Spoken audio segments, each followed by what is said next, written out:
السلام عليك يا رسول الله. السلام علیکم ورحمۃ اللہ تعالی وبرکاتہ۔ وعلیکم السلام ورحمۃ اللہ تعالی وبرکاتہ۔ نحمدہ ونصلی ونسلم علی رسولہ الکریم وعلی آلہ وصحابہ اجمعین،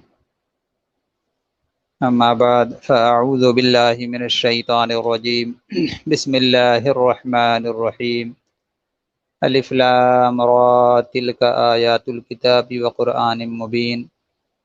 بارگاہ رسالت میں ادب و احترام کے ساتھ درود و سلام کی ڈالیاں نچھاور کریں۔ پڑھیں صلی اللہ علی النبی الامی و آلہ صلی اللہ علیہ وسلم، صلاۃ و سلام علیک یا سیدی یا حبیبی یا رسول اللہ صلی اللہ تعالی علیہ وسلم۔ محترم سامعین کرام، بحمدہ تعالی عز و جل رمضان المبارک کے اس مقدس مہینے میں 14ویں پارے کی 14ویں نشست میں ہم تمامی حضرات کو اللہ تبارک و تعالیٰ کے مقدس کلام کے افہام و تفہیم کا موقع عنایت کیا گیا۔ اللہ تبارک و تعالیٰ کا لاکھ لاکھ شکر و احسان ہے، اور اس کے پیارے حبیب علیہ الصلاۃ والتسلیم کا کرم ہے۔ مولا ذوالجلال ہم تمامی سامعین کو حق کہنے، حق سننے اور حق پر عمل کی توفیق رفیق عطا فرمائے۔ آج سورہ ہجر کی ابتدائی آیات سے اس نشست کی شروعات کرتے ہیں۔ یہ ایک آیت 13ویں پارے میں ہے اور بقیہ 14ویں پارے میں۔ سورہ ہجر یہ مکی سورہ ہے، اس میں 99 آیتیں اور 6 رکوع ہیں۔ 14ویں پارے کا آغاز سورہ ہجر سے ہوتا ہے۔ چونکہ اس میں ہجر کے رہنے والے یعنی کہ قوم سمود کا ذکر ہے، اس لیے اس صورت پاک کا نام سورۃ الحجر پڑ گیا۔ وادی ہجر مدینہ اور شام کے درمیان واقع ہے۔ اس صورت کی پہلی آیت 13ویں پارے میں اور بقیہ 14ویں پارے میں۔ اس مختصر صورت میں عقیدہ اسلام کے تینوں بنیادی مضامین توحید و رسالت اور قیامت پر منفرد انداز میں گفتگو کی گئی ہے۔ جیسا کہ میں نے آپ سے کہا تھا کہ جب بھی اللہ تبارک و تعالی حروف مقطعات سے کسی صورت پاک کو نازل فرماتا ہے تو اس میں قرآن پاک کی حقانیت کو واضح فرماتا ہے، اور اس میں بھی اللہ تبارک و تعالی نے قرآن کی روشن دلیل کو واضح فرمایا ہے۔ ابتدائی آیات میں فرمایا کہ اے میرے حبیب، یہ کافر اگرچہ آج مسلمان ہونے کے لیے تیار نہیں ہیں، مگر ایک وقت آنے والا ہے جب یہ تمنا کریں گے کہ کاش یہ لوگ مسلمان ہوتے، لہٰذا آپ انہیں ان کے حال پر چھوڑ دیں، یہ کھاتے پیتے رہیں اور دنیا کے عارضی مفادات میں مگن رہیں اور امیدوں اور آرزوؤں کے دھوکے میں پڑے رہیں۔ ان قریب انہیں دنیا کی بے ثباتی کا پتہ چل جائے گا۔ حضرت مولا کائنات علی المرتضیٰ رضی اللہ تعالی عنہ نے فرمایا کہ لمبی امیدیں آخرت کو بھلا دیتی ہیں اور خواہشات کا اتباع حق سے روک دیتا ہے۔ اکثر و بیشتر ایسا ہی ہم پاتے ہیں کہ انسان ایک کام کو مکمل کرتا ہے تو پھر دوسرے کام کی خواہش اور اس کو مکمل کرنے کی آرزو اس کے دل میں مچلنے لگتی ہے، اور پھر اس کے بعد پھر دوسرے کام کی باری آتی ہے، پھر تیسرے کام کی باری آتی ہے، اور طول عمل ایک ایسی آرزو ہے کہ انسان دنیا طلبی میں قبر تک پہنچ جاتا ہے، جیسا کہ سورہ تکاثر میں اللہ پاک نے ارشاد فرمایا الہاکم التکاثر حتی زرتم المقابر، کہ تمہیں دنیا کی آرزوؤں نے قبر کے آگوش میں پہنچا دیا، اور یہ اکثر و بیشتر لوگوں کے ساتھ ہوتا ہے۔ تو ہم جب قرآن پڑھتے ہیں تو قرآن پاک کے احکام پر بھی ہماری توجہ ہونی چاہیے۔ حدیث شریف میں آتا ہے کہ اہل جہنم جب جہنم میں جمع ہوں گے تو جہنمی گناہگار مسلمان پر تان کریں گے کہ تم تو مسلمان تھے، پھر بھی ہمارے ساتھ جہنم میں جل رہے ہو۔ اللہ تعالیٰ اپنے کرم سے گناہگار مسلمانوں کو جہنم سے نکال کر جنت میں لے جائے گا۔ کفار تمنا کریں گے کاش ہم بھی مسلمان ہوتے تو اس مرحلے پہ ہم نجات پا لیتے۔ یہ لوگ حضور رحمت عالم صلی اللہ تعالی علیہ وسلم کی بارگاہ عالیہ میں ازراہ مذاق، ازراہ تان یہ کہتے ہیں کہ جس شخص پر قرآن اتارا گیا وہ تو معاذ اللہ رب العالمین عقل نہیں رکھتا۔ سرکار علیہ الصلاۃ والتسلیم کی جانب معاذ اللہ دیوانی کی نسبت کرتے کہ اگر یہ سچا رسول ہوتے تو ہر وقت فرشتوں کو اپنے ساتھ لے کر کے چلتے۔ اللہ تبارک و تعالیٰ نے ان کا رد بلیغ فرمایا۔ یہ بھی شان محبوبیت ہے جو لوگ یہ کہتے ہیں کہ اللہ کی شان یہ ہے اور رسول کی شان یہ ہے۔ بے شک اللہ کی شان اپنی جگہ ہے، رسول کی شان اپنی جگہ ہے، مگر جو تفریق پیدا کرنے کی کوشش کرتے ہیں اور رحمت عالم صلی اللہ تعالی علیہ وسلم کی حیثیت کو عام انسانوں جیسی حیثیت والا قرار دینے کی ناپاک بلکہ رذیل کوشش کرتے ہیں، میں ان لوگوں کے چہرے سے نقاب اٹھاتے ہوئے اور رب کائنات کی بارگاہ میں محبوب خدا صلی اللہ تعالی علیہ وسلم کی کیا شان ہے اس کو واضح کرتے ہوئے میں آپ کی توجہ یہ دلانا چاہتا ہوں کہ دیکھیں یہ کافر کس کا مذاق اڑاتے تھے؟ رحمت عالم صلی اللہ علیہ وسلم کا۔ استہزاء کس کے ساتھ کرتے تھے؟ سرکار کے ساتھ۔ مجنوں اور دیوانہ جیسے معاذ اللہ رب العالمین، صدبار معاذ اللہ، یہ عیب والے الفاظ بے عیب نبی کریم صلی اللہ تعالی علیہ وسلم کے لیے استعمال کرتے تھے اور نہ جانے کیا کیا کہتے تھے۔ آپ بتائیں کہ الزام تو سرکار پر تھا، سرکار اس کا جواب دیتے، مگر قربان جائیے رحمت عالم صلی اللہ تعالی علیہ وسلم کی شان پر اور اللہ کی بارگاہ میں ان کی محبوبیت پر کہ الزام سرکار کی ذات پر لگایا جاتا ہے اور اللہ تبارک و تعالی اپنی جناب سے منکرین کا جواب عطا فرماتا ہے۔ اللہ فرماتا ہے کہ ہم فرشتوں کو بھیجیں گے تو عذاب دے کر کے بھیجیں گے، پھر ان لوگوں کو کسی قسم کی مہلت بھی نہیں مل سکے گی۔ مزید فرمایا کہ اگر ہم آسمان کا کوئی دروازہ کھول دیں اور یہ منکر خود اس پر چڑھ کر کے جائیں تو پھر بھی کہیں گے کہ ہم پر جادو کر دیا گیا ہے اور یہ ہماری نظر بندی کر دی گئی ہے۔ منکرین کسی حال میں اے پیارے حبیب علیہ الصلاۃ والتسلیم آپ کی شان اور آپ کی عظمت کو تسلیم نہیں کرنے والے ہیں۔ یہ تو وہ آپ کی عظمت کو تسلیم کرتے ہیں جن قلوب کو ہم نے آپ کی محبت کے لیے منتخب کر لیا ہے۔ کیا ہی خوب کسی نے کہا ہے کہ محبت کے لیے کچھ خاص دل مخصوص ہوتے ہیں، یہ وہ نغمہ ہے جو ہر ساز پہ گایا نہیں جاتا۔ آیت نمبر 22 کی جانب ہم آتے ہیں۔ قدرت خداوندی اور توحید باری تعالیٰ کے کائناتی شواہد کا بیان ہو رہا ہے کہ ہم نے آسمان کو دیکھنے والوں کے لیے خوبصورت بنایا ہے، اس میں چوکیاں قائم کر کے شیطانوں سے محفوظ بنا دیا ہے، اور اگر کوئی چوری چھپے سننے کی کوشش کرے تو شہاب مبین اس کا پیچھا کرتا ہے۔ زمین کو ہم نے پھیلا کر اس میں پہاڑ گاڑ دیے ہیں تاکہ یہ ڈاواں ڈول ہونے سے بچی رہے، اور اس میں مناسب چیزیں ہم نے اگا دی ہیں۔ تمہاری معیشت کا سامان ہم نے اس زمین کے اندر ہی رکھا ہے، ہر چیز کے خزانے ہمارے پاس ہیں۔ دنیا میں ایک مقررہ اندازے کے مطابق ہی ہم اتارتے ہیں۔ پانی سے لدے ہوئے بادلوں کو ہمارے حکم سے ہوائیں لے کر کے چلی جاتی ہیں اور پھر بارش برستی ہے بلند فضاؤں میں سے۔ کسی کے سہارے کے بغیر اللہ تبارک و تعالیٰ نے لاکھوں گیلن کے حساب سے پانی اسٹور کر کے رکھا ہوا ہے۔ قدرت خداوندی میں ذرا انسان غور کرے کہ بغیر کسی ٹنکی، بغیر کسی سہارے کے لاکھوں گیلن پانی کس طرح اللہ تبارک و تعالیٰ نے فضا میں معلق کر کے رکھ دیا ہے۔ اللہ فرماتا ہے زندگی اور موت ہمارے ہاتھ میں ہے، ہم پہلوؤں اور پچھلوں کو بہت اچھی طرح جانتے ہیں، اور قیامت میں ان سب کو بڑی آسانی کے ساتھ جمع کرنے پر قادر ہیں۔ مزید آیت نمبر 26 سے تخلیق انس و جن کا بیان ہے۔ اللہ نے انسان کو سنے ہوئے گارے سے پیدا کیا ہے جو سوکھ کر کھنک رہا تھا۔ اس سے قبل جنات کو آگ کے شعلے کی لپک سے پیدا کیا۔ اللہ تعالیٰ نے فرشتوں کو حکم دیا جب میں انسان کو بنا سنوار دوں اور اس میں اپنی روح ڈال دوں تب تم سب اس کے سامنے سجدے میں گر پڑنا۔ گویا کہ انسان کے اصل اس کی عظمت اس کی وجہ سے نہیں ہے بلکہ وہ تو صرف خاکی وجود رکھتا ہے، اس کے باطن میں روح ربانی کا چراغ بھی روشن ہے۔ تمام فرشتوں نے انسان کے سامنے سجدہ کیا، لیکن ابلیس لعین آدم علیہ الصلاۃ والتسلیم کے سامنے سجدہ کرنے سے انکار کر دیا۔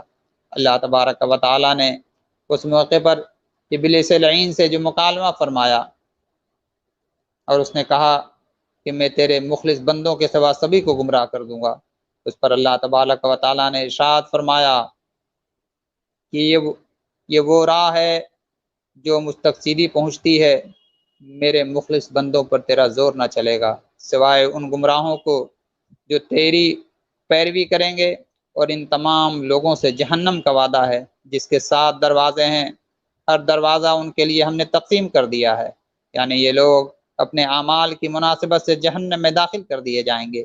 قرآن کی ایک نمایاں خصوصیت یہ ہے کہ خود باری تعالیٰ نے اس کی حفاظت کا ذمہ لے رکھا ہے، جبکہ دوسری آسمانی کتابوں کی حفاظت کی ذمہ داری ان کے حاملین کو سونپی گئی تھی۔ یہی وجہ ہے کہ دوسری آسمانی کتابوں میں خرد برد ہوا، محفوظ نہ رہ سکیں، جبکہ قرآن کئی صدیوں گزر جانے کے باوجود بھی ہر طرح کے تغیر اور تدبل اور کمی بیشی سے پاک اور محفوظ ہے۔ قرآن کے معجزے ہونے کے پہلوؤں میں سے ایک اہم پہلو اس کا محفوظ ہونا بھی ہے، اور اسے محفوظ رکھنے کے لیے اللہ تعالیٰ نے اس کے حفظ کو آسان فرما دیا ہے۔ دنیا کا کوئی خطہ ایسا نہیں ہے جہاں قرآن کے حافظ نہ پائے جاتے ہوں۔ چھوٹے چھوٹے بچے جو اپنی مادری زبان کے چند صفحے کا رسالہ یاد نہیں کر پاتے ہیں، وہ اتنی بڑی کتاب اپنے سینے میں محفوظ کر لیتے ہیں۔ بلکہ آپ ذرا غور کریں، قرآن کی حقانیت اور اسلام کی عظمت تو آپ یوں بھی سمجھ سکتے ہیں کہ آج دنیا میں جتنی کتابیں ہیں، کسی کتاب بلکہ کسی مذہبی کتاب کے حوالے سے کسی مذہب کا ماننے والا یہ دعویٰ نہیں کر سکتا کہ مجھے اپنے مذہب کی کتاب مکمل طور سے یاد ہے اور میں اس کو بغیر دیکھے، بغیر زیر زبر کے غلطی کے سنا سکتا ہوں، بتا سکتا ہوں۔ بلکہ آج ساری دنیا جو اسلام پر چیلنج کرنے کی اور اسلام کی حقانیت کو کسی کسوٹی پر تولنے کی کوشش کرتی ہیں، میں ان تمام باطل قوتوں سے یہ کہنا چاہتا ہوں کہ اگر تم اپنے دعوے میں سچے ہو تو آج تم اپنی ساری کتابوں کو جمع کرو۔ ہم بھی اپنی کتابیں جمع کرتے ہیں، اس کو سمندر کے حوالے کر دیتے ہیں، اور پھر تم اپنی کتابوں کو آواز دو، ہم اپنے اللہ کی مقدس کتاب کو آواز دیتے ہیں۔ دیکھو کس کی کتاب پوری شان اور شوکت کے ساتھ جو ہے سمندر سے واپس آ کر کے ہمارے سینوں سے لگ جاتی ہے۔ ظاہر سی بات ہے سوائے قرآن مقدس کے کسی کتاب کو یہ عظمت حاصل نہیں ہے، اس لیے کہ اس کی حفاظت کا ذمہ اللہ تبارک و تعالیٰ نے لیا ہے۔ بہت سے وقت کی فرعونی طاقتیں مارز وجود میں آئیں اور ان کا یہ دعویٰ تھا کہ ہم قرآن کو مٹا دیں گے، قرآن کے اندر تبدیلی پیدا کر دیں گے۔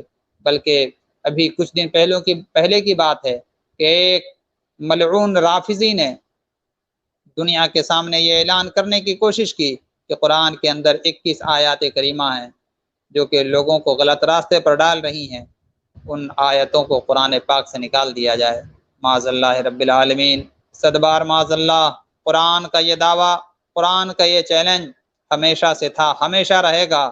تم 21 آیتیں نکالنا تو بہت دور کی بات ہے، 21 حرف نکالنا تو بہت دور کی بات ہے، تم ایک قرآن کے اندر نقطہ بھی کمی کر کے دکھا دو، ایک نقطہ تم نہیں نکال سکتے۔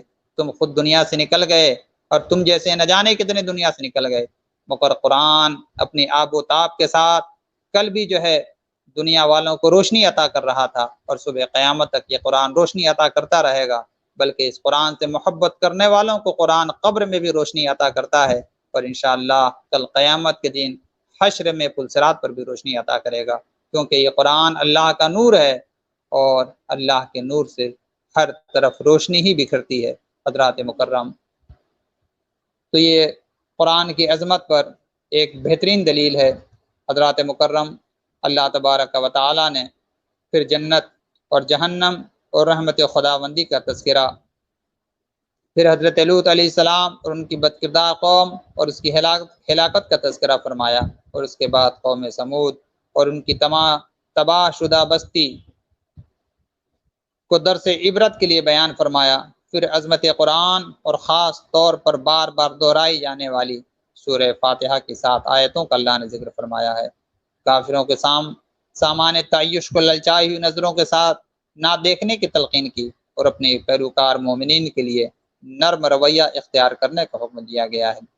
رحمت عالم صلی اللہ تعالیٰ علیہ وسلم کی حدیث پاک یہاں پر مجھے ایک یاد آتی ہے، جس کا مفہوم کچھ یوں ہے کہ سید عالم صلی اللہ تعالیٰ علیہ وسلم نے ارشاد فرمایا کہ اللہ تبارک و تعالیٰ کل قیامت کے دن جب اہل ایمان پر اپنی رحمتوں کو نزول فرمائے گا، ان تمام رحمتوں کو جب بندے دیکھیں گے، جب اللہ تبارک و تعالیٰ کا فضل کل قیامت کے دن حاصل کریں گے، تو ہونا تو یہ چاہیے تھا کہ دنیا میں انہیں کوئی بھی سامان تعیش یا آرام کی کوئی چیز نہ دی جاتی، مگر اللہ تبارک و تعالیٰ نے یہ فضل فرمایا کہ دنیا کافروں کے لیے عطا کر دیا، اور میری امت پر اللہ نے کرم فرمایا کہ ہونا تو یہ چاہیے تھا کہ کافروں کی سیڑھیاں بھی سونے کی ہوتی اور مسلمانوں کے لیے اللہ تبارک و تعالیٰ اور دنیا کو تنگ کر دیتا، مگر میرے رب نے کرم فرمایا کہ میری امت کو دنیا میں بھی کچھ حصہ عطا فرمایا اور آخرت کا پورا حصہ عطا فرمایا۔ تو حضرات مکرم، ہمیں اس پر بھی غور کرنا چاہیے۔ اللہ تبارک و تعالیٰ نے ارشاد فرمایا کہ اپنے پیروکار مومنین کے لیے نرم رویہ اختیار کریں، آپ کو جو حکم دیا گیا ہے اس پر ڈٹے رہیں، اور کافروں کے استہزاء کی پرواہ نہ کیجیے، ان کے لیے ہم کافی ہیں، انہیں عنقریب پتہ چل جائے گا، ہمیں معلوم ہے ان کی باتوں کا۔ آپ کی دل آزاری ہوتی ہے، مگر آپ صبر سے کام لیں، تسبیح تحمید میں مشغول رہیں، اور ہمیشہ اللہ تبارک و تعالیٰ کی عبادت کرتے رہیں۔ اس صورت مبارکہ میں اللہ تعالیٰ نے اس امر کا بھی اعلان فرمایا کہ جو رسول کریم صلی اللہ تعالیٰ علیہ وسلم کا مذاق اڑاتا ہے، اس سے نبٹنے کے لیے خود اللہ تبارک و تعالیٰ کی ذات کافی ہے۔ تاریخ گواہ ہے کہ اللہ تعالیٰ نے رسول محتشم صلی اللہ علیہ وسلم کے ہر دشمن کو ذلت اور عبرت کا نشان بنایا، ابو جہل ہو، عتبہ ہو، شیبہ ہو، ولید، امیہ بن خلف اور عقبہ بن ابی معیط رسول اللہ صلی اللہ تعالیٰ علیہ وسلم کی بارگاہ میں گستاخیاں کرتے تھے، اور سرکار علیہ الصلاۃ والتسلیم کو تنقید کا نشانہ بناتے تھے۔ اللہ تبارک و تعالیٰ نے میدان بدر میں ان کو حسرتناک انجام سے دوچار فرمایا۔ یوں ہی ابو لہب کا جو حشر ہوا زمانہ جانتا ہے، نیز اس کے ایک بیٹے نے رسول کائنات صلی اللہ علیہ وسلم کے ساتھ استہزاء کیا۔ نبی کونین صلی اللہ علیہ وسلم نے بد دعا فرمائی، ارشاد فرمایا اللہ اپنے کتوں میں سے ایک کتے کو اس پر مسلط فرما دے۔ جب ایک کاروباری سفر کے دوران ایک جنگل میں ٹھہرنے کا وقت آیا، اس وقت ابو لہب نے کہا تھا کہ جو سرور کائنات صلی اللہ علیہ وسلم ارشاد فرماتے ہیں وہ ہو کر کے رہتا ہے، میرے بیٹے کی حفاظت کے لیے تم لوگ آج رات بھر پہرا دو، اور پھر تمام سامان تجارت کو ایک جگہ کر کے چاروں طرف سے یہ لوگ سوئے، اور بیچ میں اونچائی پر ان لوگوں نے ابو لہب کے بیٹے کو سلا دیا۔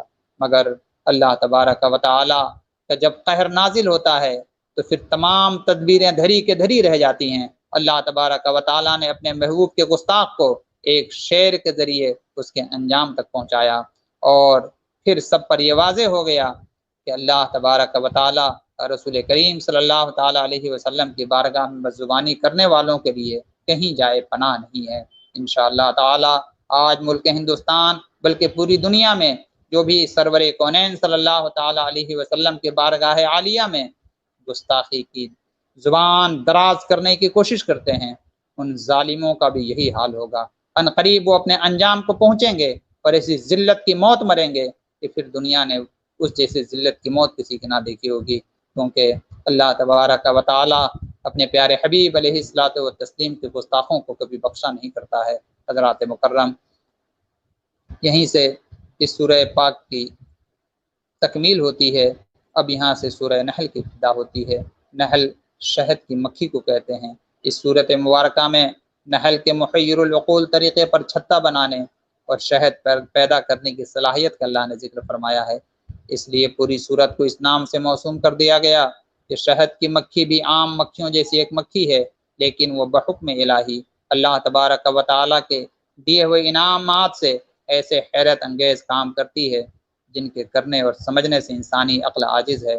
خواہ چھتا بنانے کا عمل ہو، یا آپس میں مختلف ذمہ داریوں کی تقسیم یا دور دراز میں واقع درختوں، باغات اور فصلوں سے قطرہ قطرہ شہد کا حصول، ان کا ہر عمل بڑا ہی عجیب و غریب ہے۔ ان کے بنائے ہوئے چھتے میں سے 20 سے 30 ہزار تک خانے ہوتے ہیں۔ یہ خانے مسدس ہوتے ہیں، اور آج کے کسی جدید ترین آلہ سے اگر ان کی آپ پیمائش کریں تو ان میں بال برابر بھی فرق نہیں آئے گا۔ پھر اس چھتے میں شہد جمع کرنے کا گودام، بچے جننے کے لیے ایک الگ سے اس کے اندر علاقہ، اور فضلے کے لیے اسٹور، سب الگ الگ ہوتے ہیں۔ ہزاروں مکھیوں پر ایک ملکہ حکمرانی کرتی ہے۔ اس چھوٹی سی مملکت میں اس کا سکہ چلتا ہے، اور اسی کے حکم سے ڈیوٹیوں کی تقسیم ہوتی ہے۔ چھتے پر کام کرنے والی مکھیوں میں سے بعض دربانی کے فرائض انجام دیتی ہیں، بعض انڈوں کی حفاظت پر مامور ہوتی ہیں، بعض چھوٹے بچوں کی دیکھ بھال کرتی ہیں، بعض انجینئرنگ اور چھتے کی تراش خراش اور تعمیر میں لگی رہتی ہیں۔ جب کسی مکھی کو تلاش اور جستجو کے دوران کسی جگہ پر شہد کی موجودگی کا پتہ چلتا ہے تو واپس آ کر ایک خاص قسم کے رقص سے دوسرے ساتھیوں کو منزل تک پہنچانے کے لیے راستے کی نشاندہی کرتی ہے، لیکن یہ احتیاط ضرور کرتی ہے کہ جس پھول کو وہ نچوڑ چکی ہوتی ہے اس پر ایک خاص قسم کا نشان چھوڑ جاتی ہے تاکہ بعد میں آنے والے اپنا وقت ضائع نہ کریں۔ اللہ اکبر۔ اور پھر اللہ تبارک و تعالیٰ نے ان مکھیوں کے اندر اس قدر دانش مندی عطا کی ہے کہ اگر کوئی مکھی غلطی سے کسی گندی جگہ پر بیٹھ جائے یا پھر کوئی زہریلا مواد لے کر کے آئے تو پھر باقاعدہ اس کی چیکنگ کی جاتی ہے۔ ایک عملہ اس پر مامور ہوتا ہے، وہ اس کو چھتے میں آنے سے پہلے ہی روک لیتا ہے اور اسے اس جرم کی سزا کے طور پر قتل کر دیا جاتا ہے۔ الغرض شہد کی مکھی کے عجائبات سن کر آپ حیران ہو جائیں گے۔ کاش حضرت انسان مکھی سے ہی کچھ عبرت حاصل کرے اور خوراک کے نام پر زہر کھلانے سے وہ باز آ جائے۔ اس صورت میں اللہ تبارک و تعالیٰ کی بہت سی نعمتوں کا ذکر ہے، اس لیے اس صورت کا نام سورہ نام بھی بتلایا گیا ہے۔ آیت نمبر 5 سے چوپایوں کی پیدائش کا ذکر اللہ ارشاد فرماتا ہے، جس میں انسانوں کے لیے کئی طرح کے فوائد ہیں۔ یہ انسانوں کے لیے راحت کا سبب ہے۔ ان میں بعض جانوروں کو کھایا جاتا ہے، بعض جانوروں سے دوسرے فائدے حاصل کیے جاتے ہیں، جیسے بھیڑوں کے بدن سے اون حاصل کر کے گرم لباس بنایا جاتا ہے۔ اسی طرح سے کچھ جانور بوجھ ڈھونے کے کام میں آتے ہیں، کچھ سواری کے کام میں آتے ہیں، جیسے کہ گھوڑا ہے، خچر اور گدھے وغیرہ وغیرہ۔ نیز وہ تمہارے لیے ایسی سواریاں جیسے کہ موجودہ وقت میں ہوائی جہاز ہے، ریل گاڑی ہے، یا اور بھی جو چھوٹی چھوٹی سواریوں کے کام میں آنے والی چیزیں ہیں، اللہ تبارک و تعالیٰ نے یہاں اعلان فرمایا کہ وہ بھی ہم تمہارے لیے مستقبل میں پیدا کریں گے جنہیں تم جانتے بھی نہیں ہو۔ سمندری دنیا کا تعارف کراتے ہوئے ارشاد فرمایا، بحری جہازوں اور کشتیوں کی مدد سے پانی میں سفر کرنے اور سامان منتقل کرنے کا بہترین ذریعہ ہے، جبکہ اس سے ہم تمہیں مچھلیوں کا گوشت بھی عطا فرماتے ہیں۔ اللہ تبارک و تعالیٰ نے ارشاد فرمایا، زیورات بنانے کے لیے موتی اور جواہر بھی ہم فراہم کرتے ہیں۔ مظاہر قدرت کا مستقل تذکرہ جاری ہے اور اس سے خالق کائنات تک رسائی حاصل کرنے کی تعلیم ہے۔ انسان کی نفسیات میں احسان شناسی کا مادہ ہے۔ اللہ تبارک و تعالیٰ نے اپنے احسانات اور انعامات کا تذکرہ کر کے فرما رہا ہے کہ ہماری نعمتیں بے حساب ہیں، اگر تم شمار کرنا بھی چاہو تو نہیں کر سکتے ہو۔ پھر اللہ تبارک و تعالیٰ نے کافروں سے خطاب کرتے ہوئے فرمایا کہ تمہیں چاہیے کہ خفیہ و اعلانیہ ہر ڈھکی چھپی کا علم رکھنے والے رب کی خالقیت اور اس کی عبودیت کا اقرار کر لو۔ تم سے پہلے لوگوں نے سازشیں کر کے آسمانی تعلیمات کا انکار کیا تھا، ان پر ایسا عذاب مسلط کیا گیا جو ان کے وہم و گمان میں بھی نہ تھا۔ ان کی بستیاں چھتوں کے ساتھ تہس نہس کر کے تباہ کر دی گئیں۔ پھر ان لوگوں کو قیامت کی ذلت اور رسوائی سے الگ واسطہ پڑے گا، وہاں ان کے شرکا کا بھی وہی حشر ہوگا اور وہ بھی تمہارے کوئی کام نہیں آئیں گے۔ ایسے ظالموں کو بدترین ٹھکانہ جہنم میں ہمیشہ ہمیشہ جلنا پڑے گا، جبکہ نیکوکار اور متقی لوگوں کے لیے بہترین ٹھکانہ جنت ہوگا، جس میں باغات، نہریں ہوں گی اور یہ ہمیشہ ہمیشہ کے لیے اس میں رہیں گے۔ موجودہ وقت میں اللہ تبارک و تعالیٰ سے آج انسان نہیں ڈرتا ہے، بلکہ میں تو یہ کہوں گا کہ آج جو ہمارے ساتھ حالات ہیں، جو آج جن مشکلوں سے ہم گزر رہے ہیں، آج انسان کو بیماری سے ڈر ہے، مگر جو بیماریوں کو دور کرنے والی ذات اللہ تبارک و تعالیٰ کی ہے، جو تمام مصیبتوں سے نکالنے والی ذات خالق کائنات کی ہے، آج انسان اس سے نہیں ڈر رہا ہے، بلکہ دنیا سے مجھے کیا کہنا، شکوہ تو اہل ایمان سے ہیں کہ کلمہ تو پڑھتے ہیں، اللہ کے پیارے حبیب علیہ الصلوۃ والتسلیم کا وحدانیت کے اقرار تو کرتے ہیں، خدائے ذوالجلال کا، مگر آج ڈر اور خوف کا ہمارا یہ عالم ہے کہ ہم دنیا کی چیزوں سے ڈر رہے ہیں۔ دنیا والے اگر کہہ دیں کہ یہ تمہیں اس بیماری سے بچا سکے، میں آج یہ کہنا چاہتا ہوں کہ آج پورے 1 سال سے زیادہ کا عرصہ گزر چکا ہے، یہ کہا جاتا ہے سینیٹائزر استعمال کیا جائے، منہ میں ماسک پہنا جائے، لوگوں سے فاصلہ بنایا جائے، اور اس طرح جب آپ عمل کریں گے تو آپ اس بیماری سے محفوظ ہو جائیں گے۔ اللہ اکبر۔ میں یہ کہنا چاہتا ہوں کہ آپ دیکھیں کہ جس طرح دنیاوی اصول اور ضابطے کو لوگوں نے اختیار کیا، ہونا تو یہ چاہیے تھا کہ اس بیماری سے انہیں چھٹکارا مل جاتا، مگر نہیں، بیماریاں تمہارے اپنے جو ہے طریقے سے دور نہیں ہوں گی، بیماری تو اللہ تبارک و تعالیٰ کے فضل سے دور ہونے والی ہے۔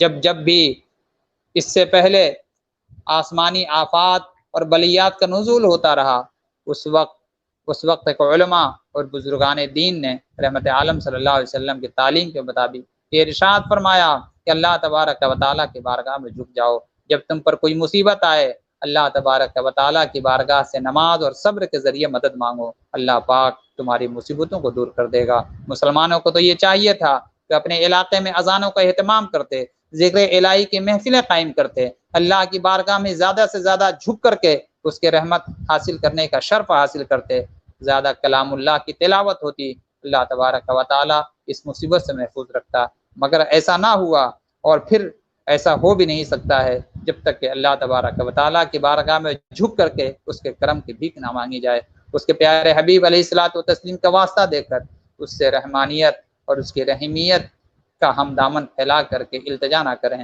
حضرات مکرم، اللہ تبارک و تعالیٰ سے خوف کرنا چاہیے۔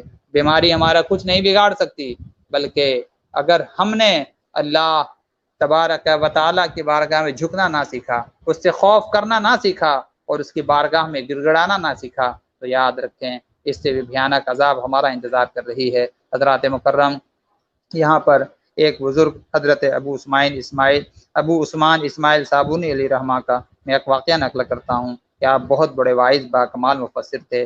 ایک دن واعظ کے دوران کسی نے ان کے ہاتھ میں ایک کتاب دی جس میں خوف الہی سے متعلق مضامین تھے۔ اس میں اللہ تبارک و تعالی سورہ نحل کی آیت کریمہ اور دوسری جو ہے آیات اس میں ذکر تھا، اور ارشاد یہ ہوا، کیا ہی وہ برے لوگ ہیں جو مکر اور فریب کرنے والے، اس بات سے بے خوف ہو گئے کہ اللہ تبارک و تعالیٰ نے انہیں زمین میں دھسا دیا ہے۔ اللہ تبارک و تعالیٰ ان پر عذاب بھیج کر انہیں تباہ و برباد کر دے گا۔ ایسی آیات کا ذکر اس کے علاوہ اور بھی دوسری آیات وہ پڑھاتے رہے۔ اللہ تبارک و تعالیٰ کے خوف سے وہ کانپتے رہے، حاضرین کو عذاب الہی سے ڈراتے رہے، خود ان پر ایسی کیفیت طاری ہوئی کہ خوف خدا سے لرزنے لگے، کانپنے لگے، آپ کے پیٹ میں ایسا درد اٹھا کہ بے چین ہو گئے۔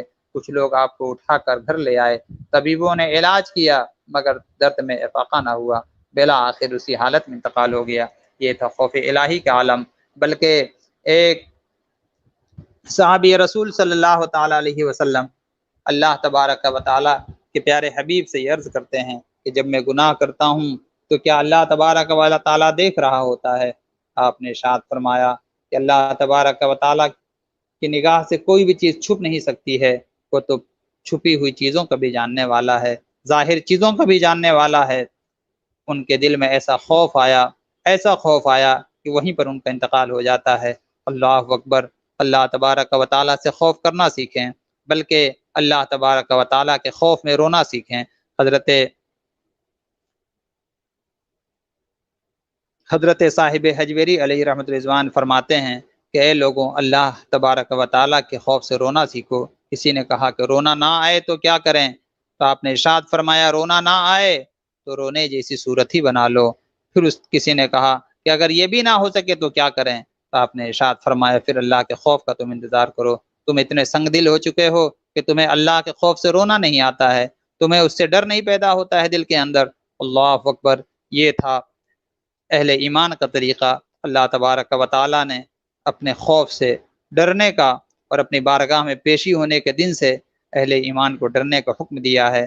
ہم آگے بڑھتے ہیں۔ آیت نمبر 57 میں بتایا گیا کہ مشرک اللہ تبارک و تعالیٰ کی طرف بیٹیوں کی نسبت کرتے ہیں، وہ ان تمام نسبتوں سے پاک ہے۔ ان کا اپنا حال یہ ہے کہ اگر ان کو بیٹی کی پیدائش کی خبر دی جائے تو ان کا چہرہ کالا پڑ جاتا ہے، وہ غصے سے بھر جاتے ہیں۔ بیٹی کی پیدائش کو بری خبر جانتے ہوئے اپنی قوم سے چھپتے پھرتے کہتے ہیں کہ بیٹی کی وجہ سے ہمیں ذلت اٹھانی پڑ رہی ہے، رسوائی سے بچنے کے لیے اسے زندہ درگور کر دیتے ہیں۔ اس سے معلوم ہوا کہ جس عہد میں قرآن نازل ہو رہا تھا اس میں بیٹیوں کے حوالے سے لوگوں کی سوچ کیا تھی۔ پھر اسلام نے عورت کو ماں، بیٹی، بہن اور بیوی کے روپ میں کتنا تقدس عطا کیا ہے۔ اسلام کے حوالے سے جہاں مردوں پر بہت سارے احسانات ہیں، وہیں پر ماں بیٹیوں پر بھی بہت سارے احسانات ہیں۔ اگر آج زمانے کے اندر عورتوں کا تقدس اور اس کی شان اور شوکت دنیا میں واضح ہے تو ظاہر سی بات ہے کہ سوائے اسلام نے کسی نے ان کو عطا نہ کیا ہے۔ پھر المیہ یہ ہے کہ سب سے زیادہ اسلام کے خلاف قدم بڑھانے والی اگر کوئی جو ہے جماعت ہے تو وہ عورتوں ہی کی ہی جماعت ہے۔ ماں بہنوں کو یہ چاہیے کہ اللہ اس کے رسول کے احسان کے آگے اپنے گردنوں کو جھکا لیں اور اسلام کے خلاف کوئی بھی عمل نہ کرنے کا اپنے دل کے اندر عزم کریں۔ ظاہر سی بات ہے کہ کسی کی جوانی، کسی کی خوبصورتی ہمیشہ رہنے والی نہیں ہے۔ بوڑھوں کو دیکھ کر کے اندازہ ہو سکتا ہے کہ تمہاری بھی خوبصورتی کا یہی عالم ہوگا، اور پھر جو پیوند خاک قبر میں جا چکے ہیں ان کو دیکھ کر کے عبرت حاصل کرو کہ ایک نہ ایک دن تمہیں بھی اسی مٹی میں جانا ہوگا اور پھر رب کی بارگاہ میں پیشی ہوگی۔ اس دن تم کیا جواب دو گی؟ اللہ اکبر۔ اللہ تبارک و تعالیٰ نے کائناتی شواہد سے توحید و رسالت کے مزید دلائل پیش کر کے جانوروں کی مثال شروع فرما دی۔ چوپایوں میں تمہارے لیے عبرت کا سامان موجود ہے۔ اللہ تبارک و تعالیٰ نے خون اور گوبر کے بیچ سے خالص مزید مزیدار دودھ تمہیں عطا فرمایا ہے۔ شہد کی مکھی میں مظاہر قدرت کا مطالعہ کر کے دیکھو، اسے ہم نے پہاڑوں، گھروں کی چھتوں اور درختوں پر چھتا بنانے کا سلیقہ عطا کیا ہے۔ پھر ہر قسم کے پھلوں اور پھولوں سے رس چوس کر دور و دراز کا سفر طے کر کے اپنے چھتے تک پہنچنے کی سمجھ عطا فرمائی ہے۔ پھر مکھی کے پیٹ سے مختلف رنگوں اور ذائقوں کا شہد نکالا جو انسان کے مختلف امراض کے لیے شفا اور صحت عطا کرنے والا ہے۔ سوچ اور بچار کرنے والوں کے لیے اللہ تبارک و تعالیٰ نے دلائل عطا کیے ہیں۔ ہے کوئی جو اللہ تبارک و تعالیٰ کے اس قرآن میں غور کرے؟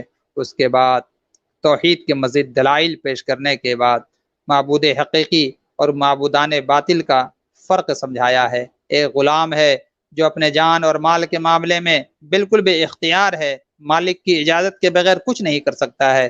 دوسرا آزاد شخص ہے جو وسیع مال اور دولت رکھتا ہے، شب و روز فقراء اور مساکین کی مدد کرتا ہے۔ جس طرح ان دونوں افراد کو برابر سمجھنے والا عدل و انصاف کے تقاضوں کا خون کرنے والا ہے، اسی طرح معبود حقیقی کے ساتھ بتوں کو شریک سمجھنے والا عقل و خرد سے عاری ہے۔ ایک غلام گونگا بہرا کسی کام کا نہیں ہے، اپنے مالک پر بوجھ بنا ہوا ہے۔ دوسرا معتدل طرز زندگی گزارنے والا اور معاشرے میں خیر اور نیکی کو پھیلانے والا ہے۔ کیا یہ دونوں برابر ہو سکتے ہیں؟ ہرگز نہیں، کبھی نہیں۔ اس کے بعد آیت نمبر 90 میں قرآن کریم کی ہدایت و رحمت کا بیان ہے۔ بتایا گیا ہے کہ اللہ تعالیٰ عدل اور احسان اور غریب پروری کی تعلیم دیتا ہے، ظلم اور بے حیائی اور منکرات سے بات رہنے کی تلقین فرماتا ہے۔ حضرات مکرم علماء کرام بیان فرماتے ہیں کہ قرآن کریم کی یہ جامع ترین آیت ہے، حتیٰ کہ اس آیت کو سننے کے بعد ولید بن مغیرہ جیسا دشمن اسلام بھی تعریف کرنے پر مجبور ہو گیا۔ اس کی جامعیت ہی کی وجہ سے حضرت عمر بن عبدالعزیز علیہ رحمۃ رضوان، جن کو ثانی عمر رضی اللہ تعالیٰ عنہ بھی کہا جاتا ہے، کہ زمانے سے لے کر کے آج تک یہ خطبہ ہر جمعے کے دن اللہ کے مقدس گھر ممبر پہ پڑھا جاتا ہے۔ حضرات مکرم، اس آیت کریمہ میں اللہ نے عدل کا حکم دیا ہے، احسان کرنے کا حکم دیا ہے، مگر ہم دوسروں کے درمیان کیا عدل کریں گے؟ ہم تو آج اپنی ذات کے ساتھ ہی عدل نہیں کرتے ہیں۔ انصاف، سب سے بڑا انصاف یہ ہے کہ انسان اپنے آپ کو جہنم کی آگ سے بچائے، قبر کے گڑھے کو جنت بنانے کی کوشش کرے۔ یہ اپنی ذات کے ساتھ انصاف ہے۔ مگر ہم اپنے ذات کے ساتھ ہی آج انصاف نہیں کر رہے ہیں۔ آگے احسان کا ذکر آتا ہے کہ اے لوگوں احسان کرو، احسان کرنے والے اللہ کو بڑے ہی محبوب ہیں۔ ان اللہ یحب المحسنین، اللہ محسنوں سے محبت کرتا ہے۔ مگر آج ہمارے احسان کا بھی معاملہ الٹ گیا ہے۔ ہم ہر جمعے کے دن یہ خطاب سنتے ہیں، اے ایمان والو احسان کرو، اے ایمان والو انصاف کرو۔ نہ تو آج ہمارے اندر احسان ہے، نہ ہی آج ہمارے اندر انصاف ہے۔ غریب پروری کی بھی تعلیم دی گئی۔ اللہ تبارک و تعالی عز و اقربا کے ساتھ نیک عمل کا حکم دیتا ہے، ان کے ساتھ احسان کا حکم دیتا ہے، مگر یہ چیز بھی آج ہم سے ختم ہو چکی ہے۔ بلکہ اس معاملے میں آج ہم اس قدر جو ہے خود غرض ہو چکے ہیں کہ ہم یہ چاہتے ہیں کہ ہم ساری آسانیاں اپنے لیے پیدا کر لیں، بلکہ دوسروں کے لیے آسانیاں پیدا کرنا آج ہمارا یہ مزاج نہیں رہ گیا ہے۔ اگر بلکہ یہ بھی ایسا دیکھا گیا ہے کہ ہمارے امام محمد رضا دارالفتاء اینڈ ایجوکیشنل ٹرسٹ اور دوسرے ادارے کی جانب سے بہت سے غریبوں میں راشن کی کٹ تقسیم کی گئی۔ حال یہ ہوا، لوگوں کو تو یہ چاہیے تھا کہ اگر ہم نے کٹ لے لیا ہے تو ہم دوسرے کے لیے چھوڑ دیں تاکہ دوسروں کے گھروں میں بھی اناج پہنچ سکے اور دوسرے لوگ بھی ہر پریشانی سے بچ سکیں، مگر ایسا نہیں۔ خود غرضی کا یہ عالم کہ ایک ایک شخص نام بدل کر کے کئی کی کٹ لے جا کر کے دوسروں کے حقوق کو سلب کرنے کی کوشش کر رہا ہے۔ اسلام احسان کا حکم دیتا ہے، واضح طور سے ارشاد ہے ان اللہ یامر بالعدل والاحسان وایتاء ذی القربى وینہی عن الفحشاء والمنکر والبغی یعظکم لعلکم تذکرون۔ اے لوگوں، اللہ تبارک و تعالی حکم فرماتا ہے کہ انصاف سے کام لو، لوگوں کے ساتھ حسن سلوک کرو، رشتہ داروں کے ساتھ اچھے طریقے سے پیش آؤ، اور اللہ بے حیائی سے منع فرماتا ہے، بری باتوں سے اللہ روکتا ہے، اور سرکشی نہ کرنے کا اللہ حکم فرماتا ہے۔ اللہ تمہیں نصیحت فرماتا ہے تاکہ تم غور کرو، دھیان کرو، تاکہ اللہ تبارک و تعالیٰ تم پر اپنا فضل نازل فرمائے۔ حضرات مکرم، وقت ہوتا تو اس پر مزید میں باتیں آپ کے سامنے رکھتا، بس اتنا خیال رکھ